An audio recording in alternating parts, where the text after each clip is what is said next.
안녕하세요. 오늘의 뉴스레터에 오신 걸 환영합니다. HD 현대진공업이 만재 9형통급 한국형 차기 구축함 KDDX 기본 설계를 성공적으로 완료했습니다. 이에 2024년부터 상세 설계를 거쳐 초도함 건조를 추진할 예정인데요. KDDX 구축함에 대해 궁금증이 많고 기다린 분들이 많은 만큼 좋은 소식이 들려왔기에 밀리터리 매니아들 사이에서도 홍분을 감추지 못하고 있습니다. KDDX 구축함은 기존 만재 8500톤급에서 90톤급으로 더욱 커졌으며 그만큼 다양한 임무를 수행할 수 있게 되었는데요. 오늘은 KDDX 구축함과 한국 해군의 대참 능력에 대해 알아보겠습니다. 지난 27일 HD 현대중공업은 울산 본사에서 방위사업청과 해군, 국방과학연구소, 국방기술품 질원, 국방신속획득기술연구원 등 정보 관계자들이 참석한 가운데 KDDX 기본 설계 종료식을 가졌습니다.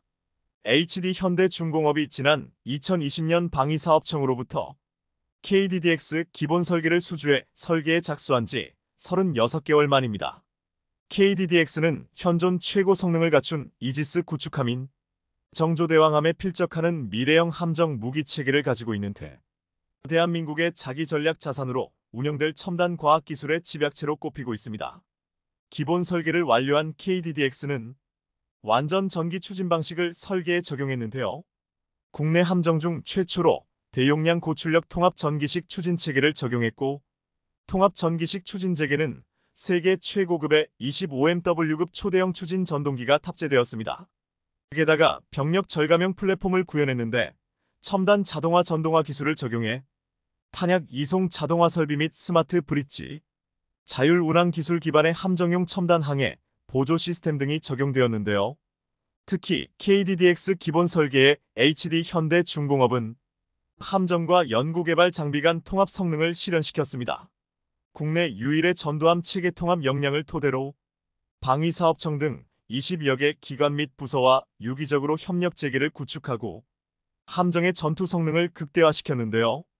박용열 HD 현대중공업 특수사업부 전무는 HD 현대진공업이 지난 50년간 해군의 선도적 함정 개발을 수행해온 경험과 한국형 함정 개발을 완료하자는 사명감을 바탕으로 혼신의 노력을 다했다며 이번 기본 설계를 근간으로 KDDX는 대한민국 함정 산업의 새로운 역사를 쓰는 K함정의 플래그십이 될 것이라고 말했습니다. KDDX 구축함은 기본 설계가 성공적으로 끝내고 실제 건조를 위한 개념을 정립했으며 상세 설계를 통해 구현해 나갈 예정인데요. 현재 하나오션의 수상함 설계팀은 사실상 HD 현대중공업으로 넘어간 상태이기 때문에 KDDX 구축함 상세 설계 역시 HD 현대중공업이 진행할 가능성이 매우 높습니다.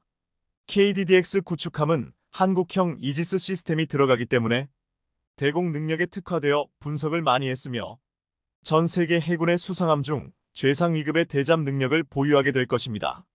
수상함의 대잠 능력까지 보유하려면 대략 3가지 장비가 필요한데요. 우선 선제에 고정된 함체 소나와 HMS, 길다란 줄같이 생겨 함선이 끌고 다니는 예인식 소나 TASS, 배에서 줄을 달아 깊은 바다로 내려서 탐지하는 예인식 가변 심도 소나 VDS가 있습니다. 이 중 가장 깊이 탐지되고 함정에서 가장 많은 공간을 차지하는 것은 예인식 가변 심도 소나인데요. 현재 예인식 소나와 예인식 가변 심도 소나를 탑재하는 함정은 정조대왕급 구축함과 KDDX 구축함 두 종류밖에 없는 테 아쉽게 세종대왕급은 후방 예인식 가변 심도 소나를 장착할 공간을 확보하지 못해 달지 못하고 있습니다. KDDX 구축함이 건조가 모두 완료된다 하더라도 한국 해군에선 구적의 함정만이 예인식 가변심도 소나를 장착한 함정을 보유하게 됩니다. 서해는 바다가 얕아서 기존 음탐기 체계로도 문제가 없으며 남해 역시 기존 함수 소나와 신소재로 개발한 다기능 선배열 예인 소나면 만족스러운데요. 문제는 수심이 깊고 한류와 난류가 교차하는 동해입니다. 연안 함대의 주력인 호위함들이 다기능 선배열 예인 소나만 끌고 다니는 것도 절대 쉬운 일이 아닌데요. 동해 환경상 기존 한국 해군이 보유한 수상함용 소나로는 200m 이하 수심에 있는 잠수함을 찾기가 어렵습니다. 이때 필요한 것이 선체 고정식 대형 저주파 소나와 예인식 가변심도 소나인데 두 체계는 무게만 30톤이 넘습니다. 다기능 선배열 예인 소나는 구조적 특성상 바다 깊이 내려보내지 못하는데요. 그렇기에 정조대왕암 건조 시 선제 고정식 대형 저주파 소나를 탑재하기 위해 현대진공업에서 도크를 새로 만들어야 했습니다. 서방권에서는 예인식 가변심도 소나를 통합하려면 영국과 프랑스가 함께 개발한 탈레스제 CAPTAS를 사용해야 하며 고성능 버전의 경우 무게만 34톤인데요. 고정식 대형 저조파 함수 소나와 가변심도 소나를 같이 통합한 함정은 정조대왕암이 유일합니다. 미 해군의 스텔스 구축함인 주말트급도 가변심도 소나를 통합하지 않았으며 장비를 통합하려면 배수량이 최소 6영톤 후반은 넘어야 하고 선제 후미에 상당한 공간을 배정해야 하는데요. 배수량 7영톤급인 미 해군의 차세대 이지스 컨스텔레이션급 호위함이 가변심도 소나를 통합할 수 있는 기본 배수량이라 보시면 됩니다. 미 해군의 알레이버급 구축함도 예인식 가변심도 소나를 통합하지 못했기 때문에 컨스텔레이션급을 새로 만들어 배치하고 있으며 알레이버급에 장착하려면 함정을 재설계해야 되는데요. 그래서 한국 해군이 보유하거나 미래에 보유할 함선 중 동해에서 제대로 된 대잠전이 가능한 함선은 새로 배치될 정조대왕함이나 개발 단계부터 정조대왕함과 동일한 대참 장비를 갖추게 KDDX 구축함밖에 없습니다. 그래서 현재로선 한국 해군의 수상함 중 동해에서 제대로 탐지할 수 있는 함선은 아직 없는데요. 그렇게 이런 문제를 해결하기 위해 성능을 60%로 줄이는 대신 중량과 최적을 절반으로 줄인 CAPTAS-1을 만들었습니다. 이걸 우리 LIGBX1이 라이센스가 아닌 더 소형화로 설계되어 새롭게 만들고 있으며 2영톤급 이상 함정에 장착이 가능할 정도로 작아졌는데요. 그래서 필리핀에선 호세리자맘에 VLS 시스템이 없는데도 불구하고 건조시 예인식 가변심도 소나 시스템 공간을 확보해 건조했으며 울산급 배치 3도 통합 가능하도록 설계에 반영했습니다. 아무리 정조대왕함과 KDDX 구축함이 대잠 성능이 좋아도 동해 해상분계선에 바짝 붙여 운영하기는 어렵기 때문인데요. 그렇게 동해에서 작전을 펼치기 위해 부담이 없는 것이 울산급 호위함입니다. 울산급 배치 3는 16셀의 VLS 시스템만을 장착했기 때문에 다목적 작전 수행 능력에서는 매우 제한적인데요. 울산급 배치 3에도 예인식 가변심도 소나를 운영할 예정이지만 톤수를 풀 때 울산급 배치 4는 배수량 1,000톤을 늘려 대잠 능력과 대공 능력을 확대시켜 다목적 작전 능력을 향상시키는 것이 필요합니다. 미중 패권 경쟁으로 인해 나락으로 떨어지고 있는 중국이 최근 군사 분야에서도 침울한 분위기를 내비치고 있어 무슨 이유인지 궁금증이 커지고 있습니다. 사실 중국은 어느 누구보다 군함 건조에 열을 올리며 엄청난 자본을 투입하고 있었지만 최근 중국의 강력한 전략 무기로 꼽히던 핵잠수함이 서해 인근에서 침몰했다는 이야기가 전해지며 충격을 안겨줬는데요. 그런데 여기에 더해 한국의 스텔스 잠수함 신기술이 공개되면서 성능이 핵잠수함급이라는 사실이 밝혀지자 중국이 크게 경악했다고 합니다. 반면에 이번에 침몰된 것으로 보이는 중국의 핵잠은 현재 인양 위기에 내몰리며 망신을 당하기 일보 직전이라고 하는데 한국과 중국의 상반된 상황에 대해 자세히 알아보겠습니다. 얼마 전 세계 방산업계를 떠들썩하게 만들었던 한 사건이 있었습니다. 바로 중국 해군의 핵잠이 폭발을 일으켜 침몰해 당시 탑승해 있던 승무원들과 함께 돌연 사라졌다는 소식이었는데요. 하지만 이에 대해 중국 국방부는 루머에 불과하다고 일축하면서 사태가 마무리되는 듯 했으나 중국이 발뺌했던 것과 달리 침몰 사고가 의심되는 93B형 핵잠수함의 인양 작업이 최근 이뤄지고 있다는 이야기가 암암리에 퍼지고 있었습니다. 방산업계에 따르면 최근 중국 잠수함 침몰 의혹이 제기된 해역 일대를 미군과 캐나다 해군이 정찰에 나서며 인양 작업을 준비하는 듯한 모습이 포착됐습니다. 이를 위해 미군 기상정찰기와 캐나다 해군 대잠 호위함이 투입됐으며 루이지애나에 모항을 두며 미 연안에서 활동하던 미 해군 해양조사함 오션 인터벤션함까지 돌연 나타난 모습이 확인되기도 했습니다. 오션 인터벤션함은 특수목적 함정으로 중국 핵잠 침몰 의혹이 있었던 8월 말 갑자기 일본 해역 근처에서 포착되더니 9월엔 일본 사세보 해군기지에서 기항한 뒤 곧바로 동중국해로 향했습니다. 그런데 출항 당시 오션 인터벤션함에는 컨테이너들이 다수 적재돼 있던 게 포착되면서 동중국해에서 어떤 임무를 수행하기 위한 것이 아니냐는 추측을 불러일으켰는데요. 사실 오션 인터벤션함은 배수량 5,000톤의 대형 해양조사선으로 다른 조사선들과 달리 대형 크레인을 갖추고 있어 심에서 물체를 건져 올릴 수 있는 데다 해저 정찰은 물론 고성능 다중소나 시스템을 통해 수중 물체를 면밀히 파악할 수 있습니다. 여기에 더해 최근 미국은 오션 인터벤션함의 활동을 지원하기 위해 두 척의 공격 원잠도 동중국해에 투입할 것으로 보이는 등 심상치 않은 분위기가 감지되고 있는 상황입니다. 이번에 미군이 투입할 두 척의 공격 원잠 가운데 토픽함은 하이백강이 적용돼 깊은 심도에서 작전을 수행할 수 있는 것으로 전해집니다.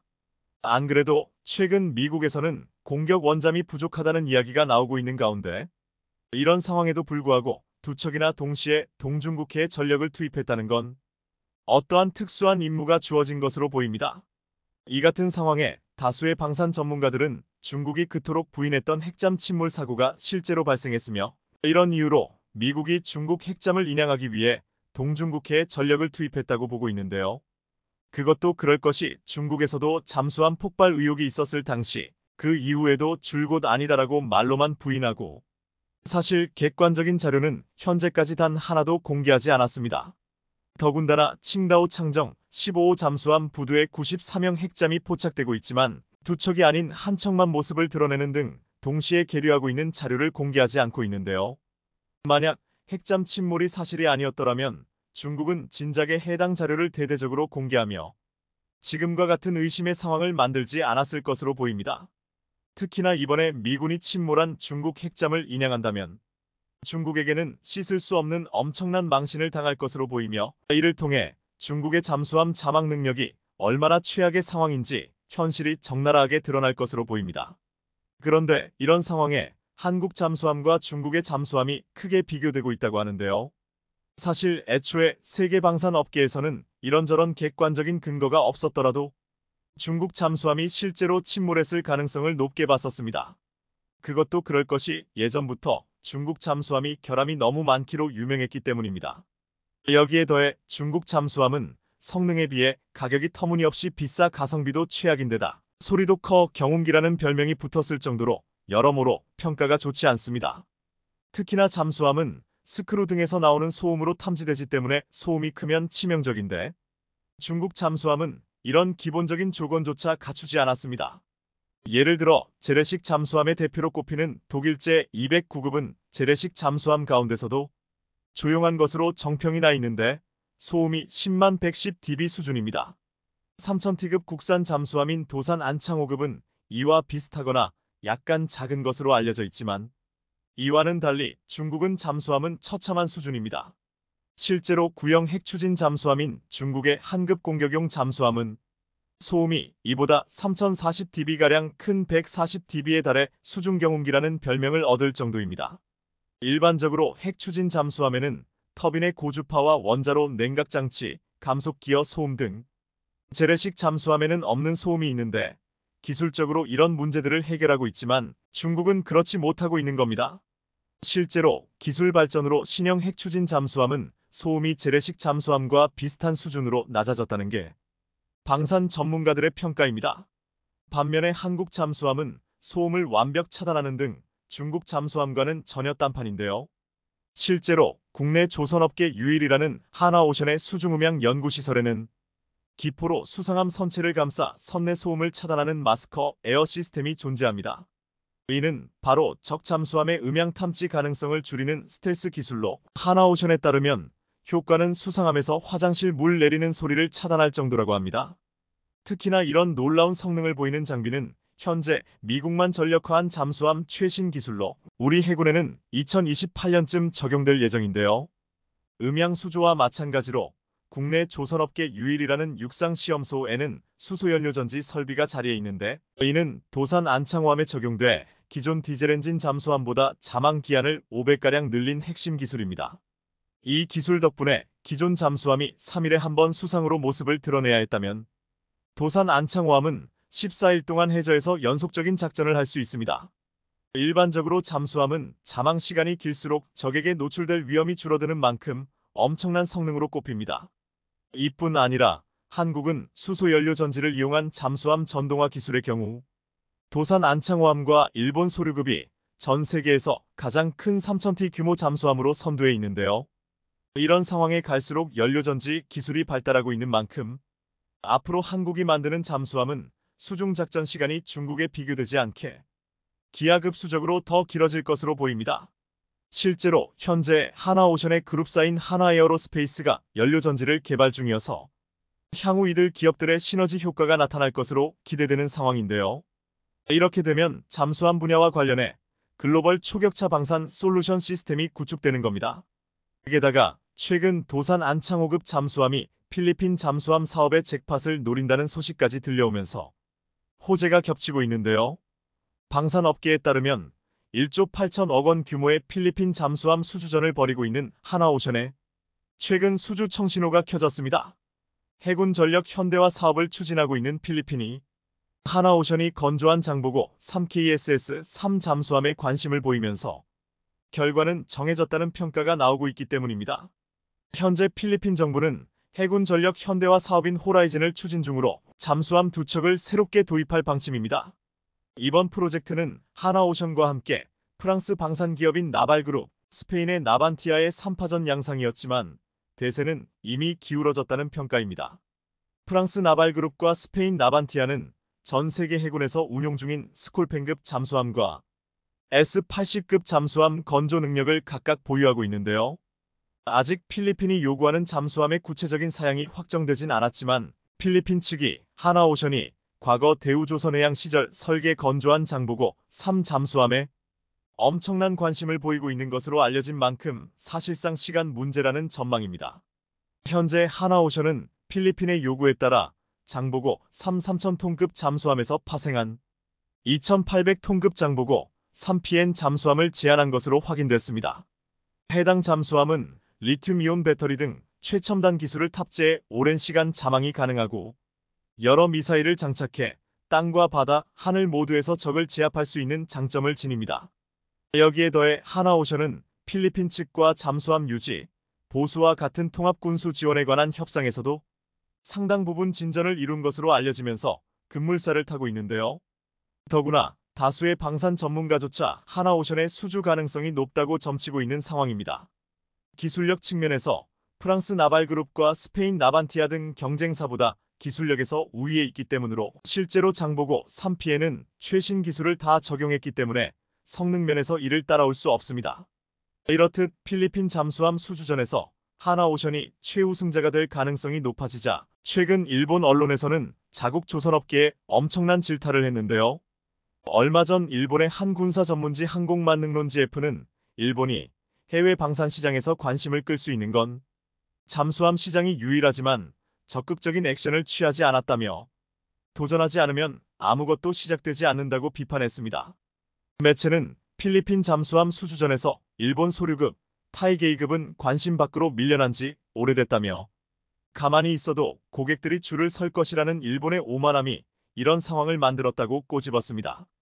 그러면서 방산 장비의 스펙은 수출을 좌우하는 여러 가지 중 하나의 요인에 불과하다며 해외 수출에 대한 적극성 없이는 아무런 성과를 낼 수 없다고 강조했습니다.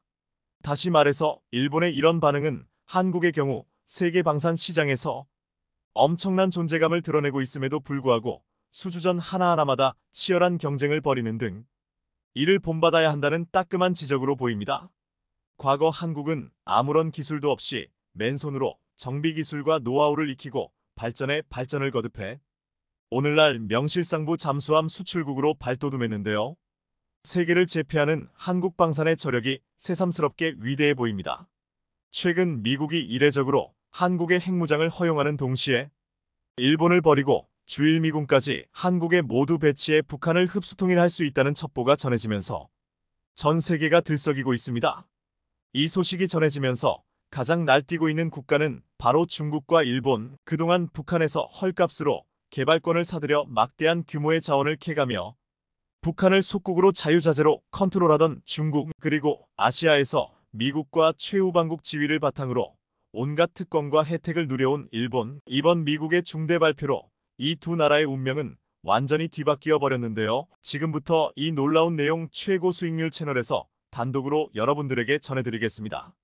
바로 이 충격적인 내용의 시작은 조 바이든 미국 대통령의 2024일 한국-일본 순방을 앞두고 백악관에 제출된 두 대통령 하나의 길 정책 제언 보고서입니다.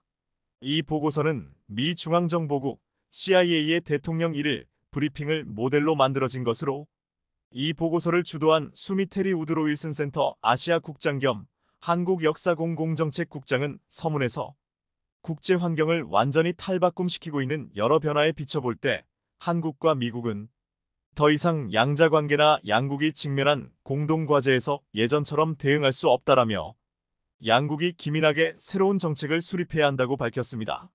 참고로 우드로 월슨 센터는 미국의 4대 싱크탱크로 우드로 월슨 센터의 제인 하먼 69소장은 미국 민주당의 구선 하원 의원 출신입니다. 하버드대 로스쿨 출신으로 빌 클린턴 정부와 버락 오바마 정부에서 정보안보 분야를 깊숙하게 자문해왔습니다. 현재까지 미국 민주당 최고의 실세 중 한 명으로 꼽히는 힐러리 클린턴과도 친분이 매우 두터운 것으로 전해졌는데요. 우드로 월슨 센터가 제시한 정책 대부분이 바이든 정부에서도 적용될 만큼 영향력이 막강합니다. 그래서 전 세계 주요 외신들도 우드로 월슨 센터의 발표를 곧 선행지표로 바이든 행정부의 정책을 예측하고 있는데요. 에이브러햄 덴마크 우드로 윌슨 센터 핵심 관계자는 한국과 미국이 지금까지와는 완전히 다른 새롭고 강력한 정책을 만들 것이라며 미사일 방어 역량 강화, 데이터 통합, 한미 타격 능력의 정교화, 미 해군 함정의 한국기지 순환 배치, 한국군의 더 많은 다국적 훈련 참가 등을 직접 언급했고, 한국의 핵무장을 통해 중국을 무력화시킨 후 북한을 흡수통일하는 방법까지 거론됐습니다. 지금까지 미국 내 전문가 일부가 한국의 핵무장 가능성을 거론한 적은 있지만, 이렇게 바이든 행정부의 정신적 지주이자 정책 지도자인 싱크탱크가 한국의 핵무장을 언급한 것은 처음 있는 일입니다. 그리고 더 놀라운 것은 이번 보고서는 미국 4대 싱크탱크인 우드로 월슨 센터의 주도로 한국과 미국 양국의 전문가 20인이 공동으로 정책을 수립해 발표한 것이라는 점인데요. 주요 참여자를 보시면 리처드 아미티지 전 국무부 장관과 빅터 차 CSIS 선임 부소장, 수미테리 우드로 윌슨 센터 아시아 국장, 윤영관 전 외교부 장관 등이 포함됐습니다. 한국의 핵무장은 단계적으로 이루어질 전망이고, 한국이 핵을 자체 개발해 실전 사용이 가능하도록 배치하기 전까지 개발 단계에서 중국 등의 강한 반발을 예상해 그동안 미국이 핵우산을 제공하겠다는 것인데요. 핵우산은 핵보유국의 적대국이 동맹국을 재래식 무기나 대량 살상 무기 웨펀즈 오브 매스 디스트럭션 WMD로 공격하는 경우 해당 적대국의 핵무기를 사용해서 감당할 수 없는 피해를 주겠다는 보복 위협을 통해서 적대국의 공격을 억제하고 동맹국을 보호하는 전략입니다. 한국은 이미 1978년 미국과 핵우산에 협의했는데요. 하지만 이번 핵우산의 경우 성격이 완전히 다릅니다. 한국이 자체 핵무장을 하는 동안 그 어떤 국가라도 한국을 건드리면 미국이 발사 순항미사일, 잠수할 발사탄도 미사일, 대륙간 탄도 미사일에 핵무기를 장착해 해당 국가를 완전히 박살내버리겠다라고 해석할 수 있는데요. 미국이 왜 갑자기 최근 한국을 아시아 최초로 나토 기구에 가입하도록 허가했고, 바이든 최초의 아시아 순방에서도 왜 일본이 아닌 한국을 먼저 오고 일본 기업이 아닌 한국 기업인들과 집중적으로 만남을 계획했는지 모든 실마리가 하나둘 풀리고 있습니다. 미국 하원에서는 이미 한국의 핵무장을 추진하고 있는데요. 공화당 소속인 스티브 시벗 하원 의원은 16일 현지 시간 워싱턴 타임스와 세계평화국회의원 연합 IAPP 북한 등 동북아 문제를 주제로 공동 주최한 온라인 세미나에서 한국의 핵무장을 전폭적으로 지지할 것이라는 발표를 했다고 전 세계 주요 외신들이 대대적으로 보도했습니다. 그는 중국이 밤에 깨어있도록 겁주는 것은 핵을 가진 한국이라며 미국이 한국의 핵무장을 진지하게 논의하는 방안을 제시했습니다. 그는 핵무장을 하는 데 있어 우리가 그들을 도와줘야 한다고 제안하는 것은 아니다라면서, 그러나 우리가 해야 한다고 생각하는 일은 우리가 이에 관해 한국과 진지하게 대화해야 한다는 것이라고 말했습니다. 즉, 미국이 한국에 핵무기를 제공하는 대신 한국의 핵자체 개발을 허용해주자는 것이죠. 이어 중국이 북한의 핵 프로그램을 제거하라고 압박하지 않는다면 북한은 한국과 일본 모두의 위협이라며, 따라서 한국은 스스로 핵무장을 고려할 모든 권리가 있다라고 밝혔습니다. 핵무기 자체 개발 및 보유 권한은 한국이 세계적으로 영향력을 한 번에 대폭 넓히는 엄청난 특권인데요. 바이든이 이렇게 한국에 올인한 이유가 있습니다. 올해 가을 10월 미국 중간선거가 예정되어 있는데요. 현재 바이든 미국 대통령의 지지율은 역대 최저치를 경신했습니다. 미 정치 전문 매체인 더힐은 15일 현지 시간 MBC가 실시한 여론조사를 인용해 바이든 대통령의 국정 지지율은 39%로 역대 최저치를 경신했다면서 응답자 56%는 반대했다고 보도했습니다. 이번 여론조사에서 응답자들은 인플레이션, 경제, 국경 안보에 대한 우려로 바이든 대통령에게 부정평가를 내놓은 것으로 파악됩니다. 바이든 대통령의 경제 성과에 대해 지지를 표한 이들은 33%에 불과했으며 23%만이 그가 인플레이션과 생계비 문제를 잘 대응하고 있다는 답변을 내놨습니다. 바이든 대통령의 지지율이 회복할 기미를 보이지 못하면서 11월 중간선거에는 빨간불이 켜지고 있습니다. 미국 대통령 집권 2년차에 실시되는 중간선거는 올 11월 치러질 예정인데, 미국에서 가장 막강한 권력기관인 상원과 하원 의원을 선출하는 만큼 사활을 걸어야 합니다. 이에 현재 전 세계적으로 가장 핫한 국가인 한국을 선택한 것인데요. 한국을 자체 핵무장시킨 뒤 아시아에서 가장 강력한 국가로 만들어 북한을 흡수 통일시키는 방안이 전문가들 사이에서 거론되고 있고, 최소한 바이든 임기 내 북한의 완전한 비핵화 및 남북경제협력 공동체를 만드는 데까지 미국이 한국과 함께 주도할 수 있다는 것입니다. 실제로 도널드 트럼프 전 미국 대통령이 미국 대통령 최초로 군사분 계선을 방문하며 북한의 비핵화를 이끌어낼 뻔했다는 업적으로 노벨 평화상의 강력한 후보로 거론됐는데요. 바이든 대통령이 도널드 트럼프 대신 노벨 평화상을 받으려 하고 있습니다.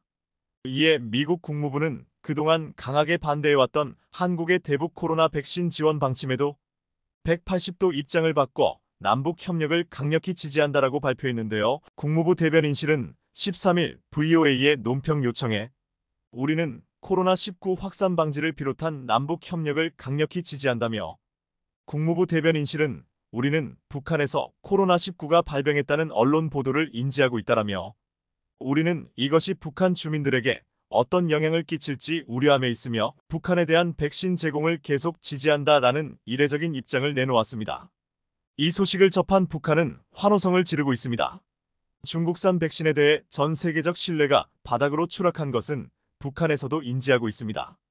대부분의 국가들이 중국산 백신 접종은 인정하지 않고 있지만 북한은 중국과의 특수관계 때문에 대놓고 중국 대신 한국에서 백신을 지원받지도 못하고 있는 상황이었습니다. 하지만 이렇게 중국의 눈치만 보다가 북한의 상황은 완전히 초토화돼 버렸습니다. 조선중앙통신 등의 보도를 종합하면 현재 북한은 코로나19 대유행 상황입니다. 유혈자 발열자가 하루 사이에 10배 이상 폭증하고 사망자도 나날이 늘고 있습니다. 이날까지 누적 발열자 수는 인구 대비 3.4% 수준인 82만 620명에 이르고 사망자 수도 42명으로 집계됐습니다. 나날이 폭증하는 데다 북한의 방역 능력을 고려하면 실제로는 공식 발표 숫자보다 훨씬 많을 것으로 추정됩니다. 김정은 국무위원장은 지난 13일 열린 정치국 협의회에서 현 상황을 건국 이래 대동난이라고 규정했습니다. 이에 북한은 역사상 최초로 남한에 백신 지원과 긴급 식량 지원도 요청할 것으로 전망되고 있는데요. 김정은 국무위원장은 또 최근 심상치 않은 말을 전했습니다. 조선중앙통신은 22일 김정은 동지께서 남조선 문재인 대통령과 친서를 교환했다라며, 김정은 동지께서 지난 4월 20일 문재인 대통령이 보내온 친서를 받고 4월 21일 회답 친서를 보냈다라고 보도했습니다.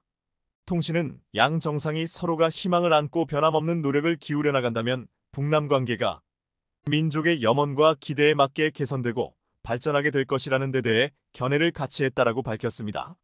문재인 전 대통령이 퇴임하고 정권이 바뀐 상황에서 북한이 이렇게 한국에 대해 긍정적인 미래를 제시한 적은 역사상 단 한 번도 없었는데요. 더 놀라운 점은 북한이 최근 이렇게 김정은 국무위원장과 문재인 전 대통령이 만난 순간을 담은 화보집까지 내놓았다는 것입니다. 제목 또한 파격적인데요. 북남 관계의 대전환, 이번에 이례적으로 한국의 백신과 식량 지원을 받아들인 점들까지 종합적으로 고려한다면 조 바이든 미국 대통령이 한국을 방문했을 때 북한이 이번에 중대한 결정을 내릴 수 있다고 전문가들은 입을 모았습니다. 보고 계신 장면은 최근 중국에서 화제가 되고 있는 우한에 버려진 차량의 모습입니다. 자세히 보면 이 차량은 코로나가 한창이던 2021년 불법 주차 딱지를 받았습니다. 그런데 코로나로 인해 차주가 사망하면서 2년이 지난 지금까지도 이렇게 방치되어 있습니다. 이처럼 중국에서는 아직도 코로나가 만든 흔적들이 그대로 방치되고 있어 코로나가 핥히고 간 상흔이 얼마나 깊은지를 말해주고 있습니다. 그런데 코로나 불법 주차 문제를 해결하기도 전에 중국은 다시 한번 감염병 대혼란에 휩싸이고 있습니다. 최근 중국 병원의 모습입니다. 환자들로 병원이 완전히 포화 상태입니다. 최근 중국에서 마이코플라스마 폐렴에 감염된 어린이 환자가 늘면서 현지의 소아과들은 포화 상태에 이르고 있습니다. 저장성 취저우 세계 중점 병원의 경우 지난 9월 이후 지금까지 이 폐렴에 걸린 어린이가 작년보다 17배나 급증했습니다. 이처럼 중국에서 마이코플라스마 폐렴을 비롯한 호흡기 질환이 확산하자 전 세계가 긴장하며 예의주시하고 있는 가운데 결국 세계보건기구 WHO가 중국 당국에 관련 정보를 제출하라고 요구하는 등 공식 대응에 나섰습니다. 이것은 지난 21일 글로벌 공공질병 감시 시스템인 프로메드 프로에미디가 중국 북부 지역 어린이들한테서 미확인 폐렴이 집단 발병했다고 보고한 데 따른 조처였습니다. 할 수 없이 중국 보건당국은 기자회견을 열었고 중국 내 호흡기 질환 발생률이 늘었다고 발표할 수밖에 없었습니다. 결국 이번에도 중국은 WHO가 움직이고 나서야 공식 발표를 내놓았는데요. 코로나 이전에는 끝까지 은폐하려 했지만 이번에는 뒤늦게 인정이라도 했으니 나아진 거라고 봐야 되는 건가? 라는 황당한 생각이 듭니다.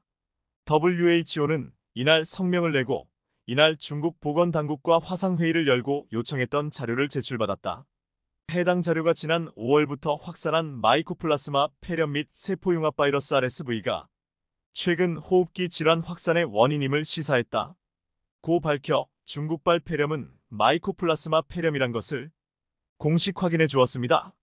마이코플라스마는 바이러스와 세균의 중간 영역에 위치하는 미생물로 주로 폐렴, 관절염 일으키는 것으로 알려져 있는데요. 주로 면역력이 약한 어린이들이 감염되는데 전염 속도가 빠르고 기존 항생제 치료 효과가 낮은 데다 폐부전 등 병세 악화 사례도 적지 않습니다. 태국 황실은 지난해 12월 쓰러져 의식불명 상태에 빠진 태국 나렌티라테 파야와디 44공주가 마이코플라스마에 감염됐다고 발표한 바 있습니다. 이 폐렴은 확산 속도는 빠른데 아직 백신이 개발되지 않은 것으로 알려지자 중국 시민들의 불안감은 커지고 있는데요. 일부 학교는 임시 휴교에 들어갔으며 감염자가 발생한 유치원이나 학교 학부모들은 전염을 우려해 자녀를 등교시키지 않는 경우도 빈발하는 것으로 알려졌습니다. 심지어 폐렴 치료제 아지트로마이신 사재기 현상도 벌어졌습니다. 코로나19 발생 당시 치료제를 구하지 못해 큰 혼란을 겪었던 트라우마에서 비롯된 것으로 보입니다. 결국 최근 중국에는 이분들이 또 등장했습니다. 어디서 많이 봤던 요원들입니다. 중국에 다시 코로나19 때 악명을 떨치던 방역 요원들이 다시 등장한 것인데요. 중국인들은 지금 방역 요원들의 모습만 봐도 코로나19로 인한 도시 봉쇄 등 악몽이 되살아난다며 공포에 떨고 있습니다. 그런데 중국에서는 대체 왜 이렇게 전염병 문제가 끊이지 않는 것일까요? 최근 중국의 한 정육점에서 직원이 손이 아니라 입으로 양고기를 손질하는 모습이 포착돼 또다시 위생 논란이 불거졌습니다. 해당 정육점은 이 기술이 전통 기법이라고 주장하는 것으로 알려졌는데요. 이 정육점은 중국 동부 안후이성에 있는데 직원이 생양갈비에 붙어있던 뼈와 살을 치아로 뜯어내는 모습이 담긴 영상이 SNS를 중심으로 확산돼 논란이 되고 있습니다. 영상을 보면 직원이 도구보다 입을 사용해 뼈를 제거하는 것이 더 빠르다며 이는 수십 년 된 기술이라고 주장하는 모습이 담겨 있습니다. 그러면서 숙련된 전문가라면 침의 흔적을 남기지 않는다고 주장했습니다. 이건 백번양보에서 전통이라고 해도 잘못된 전통입니다. 그러나 시장 규제를 담당하는 지방행정공무원은 현지 매체에 이것은 전통 기법이 아니라며 생양갈비의 뼈를 입으로 발라내는 사람은 아무도 없다고 지적했습니다. 해당 정육점은 조사를 받았다며 이 영상은 온라인상의 팔로워들을 끌어모으기 위한 의도였다고 전했습니다. 과거 중국의 한 육류 가공업체에서 작업 속도가 더 빠르다는 이유로 직원들에게 입으로 닭발의 뼈를 발라내라고 요구하다 적발돼 비난을 받기도 했는데요. 소변 맥주 파문이 일어난 지 불과 몇 달도 안 되어 또다시 생양갈비의 뼈를 입으로 발라내는 영상으로 인해 중국 식품 위생은 또다시 도마에 올랐습니다. 소변 맥주 파동과 양갈비 치아 발골에 이어서 돼지고기에서 주사바늘까지 나왔습니다. 25일 중국 홍성신문은 중국 상하이 명문대학인 자오퉁 대학의 학생 식당 식판에서 약 1.5cm 길이의 두꺼운 철심이 나와 논란이 됐다고 보도했습니다. 이 주사바늘은 인체나 실험용이 아닌 돼지 백신용 주사바늘로 밝혀졌는데요. 대체 이런 게 왜 음식에서 나온 것일까요? 대학 측은 막 태어난 새끼 돼지가 주사를 맞을 때 몸부림치면서 바늘이 체내에서 부러진 것으로 보인다고 해명했지만 논란은 사라지지 않았습니다. 돼지고기 유통 사업에 종사한 한 전문가는 돼지고기에서 주사바늘이 발견될 가능성은 크게 세 가지로 압축했습니다. 양돈장에서 항생제나 백신 등을 투입할 때 부러지거나 용량을 늘리기 위해 돼지고기에 물을 주입할 때 아니면 사람이 악의적으로 넣은 것이거나 이 세 가지 중 하나라는 얘기입니다. 이쯤 되면 중국에서 전염병은 퍼지지 않는 게 이상할 정도인데요. 결국 최악의 소식이 전해지고 말았습니다. 2020년 중국에서 유행했던 돼지 독감이 영국에서 발견되어 사망자까지 나온 겁니다. 영국에서 돼지 인플루엔자 바이러스와 유사한 H1N2 바이러스에 사람이 감염되는 최초의 사례가 확인되자 중국이 긴장하고 있습니다. 로이터에 따르면 영국 보건당국은 최근 정기적인 인플루엔자 감시 시스템 가동 중 이 같은 감염 사례를 확인했지만 어디서 어떻게 감염이 시작됐는지 감염원은 알려지지 않았다고 밝혔습니다. 돼지 인플루엔자 바이러스에 감염된 환자는 경미한 증세를 보였지만 곧 건강을 회복한 것으로 확인됐는데요. 다만 영국 보건당국은 돼지 인플루엔자 바이러스에 사람이 감염된 사례가 최초로 발생한 만큼 해당 환자와 접촉한 사람들을 추적하고 있으며 수술실과 병원의 감시도 강화했다고 밝혔습니다. 이번에 확인된 바이러스 감염 환자의 경우 돼지 근처에 접근한 적이 없다고 밝힌 만큼 영국 보건당국은 감염원을 찾는데 난항을 겪고 있는데요. 돼지 인플루엔자 바이러스란 2009년 당시 전 세계를 휩쓸었고 2005년 이후 현재까지 보고된 감염자 사례는 50건 정도로 알려져 있으나 영국에서는 이번이 처음이라고 합니다. 돼지 인플루엔자 바이러스는 사람에게 발병하는 독감의 흔한 유형 중 하나인 긴종 인플루엔자 어형 바이러스가 변이한 것으로 코로나19 바이러스와 마찬가지로 돼지 등 동물 사이에서 전염되다가 사람에게도 전이될 수 있는 인수 공통 감염병입니다. 하지만 인수 감염 여부에 대해서는 전문가들의 의견이 분분합니다. 지난 2020년 중국에서 돼지 인플루엔자가 유행했을 당시 사람끼리도 전파할 수 있다는 연구 결과가 나오긴 했습니다. 하지만 2020년 사례처럼 여러 바이러스가 결합된 형태가 아닌 일반적인 돼지 인플루엔자 H1N1은 사람 간 전파력이 약한 것으로 알려져 있는데요. 문제는 이번에 영국에서 확인된 돼지 인플루엔자 H1N2는 돼지 등 동물들 사이에서 전염되다가 사람에게 전이될 가능성이 있는 바이러스로 분류되기 때문에 이처럼 중국 보건당국이 긴장하는 것입니다. 만일 이 돼지 인플루엔자가 중국에서 확산된다면 또 한 번 지구촌은 커다란 감염병 폭풍이 불어올 게 뻔하기 때문입니다. 다음은 3년 전 중국 매체들이 우한시에 대해 보도한 뉴스의 한 부분입니다. 중국 우한시 보건당국은 지난 3일 오전 원인을 알 수 없는 폐렴 진단을 받은 환자가 44명으로 집계되었고 이 가운데 11명은 중증 상태이며 나머지 환자들은 생명이 위험한 상태는 아니라고 발표했습니다. 전날까지만 해도 환자가 27명으로 전해졌는데 하루 만에 20명 가까이 환자가 늘어난 것입니다.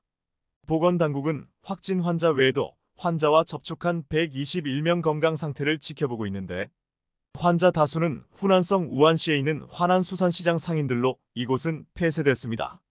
이 기사는 코로나 바이러스가 처음 등장했던 약 3년 전 기사입니다. 마이코플라스마 폐렴이나 돼지 인플루엔자 확산 뉴스가 3년 전 코로나19 때 뉴스처럼 대혼란의 시작이 아니길 진심으로 바라봅니다.